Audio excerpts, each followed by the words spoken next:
En France, la semaine dernière, 5 églises catholiques ont été vandalisées. Crucifix renversés, murs souillés d'excréments, tabernacles saccagés, livres de messe déchirés. Heurtés dans leurs convictions, les catholiques organisent depuis des messes de réparation.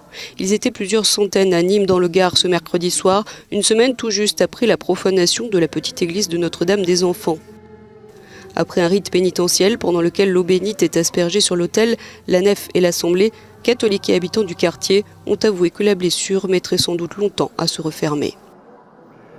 On voit malheureusement de plus en plus d'actes contre les juifs, contre les musulmans, contre les chrétiens et c'est bien triste. La droite en France a aussitôt réclamé des mesures pour assurer la protection des églises. Le patron des Républicains s'inquiétant d'une christianophobie alors que 4 autres églises de la région parisienne, du Tarn et de Bourgogne ont aussi été visées. Des enquêtes ont été ouvertes. Interpellé, le gouvernement a condamné ces dégradations intolérables et fait savoir que depuis 2015, une centaine de projets de sécurisation des lieux de culte avaient été financés à hauteur de 3 millions d'euros. Selon le ministère de l'Intérieur, 1063 actes antichrétiens ont été recensés l'an dernier, un chiffre en légère hausse par rapport à 2017. En début de semaine, le gouvernement avait aussi dénoncé une hausse des actes antisémites au nombre de 541 en 2018.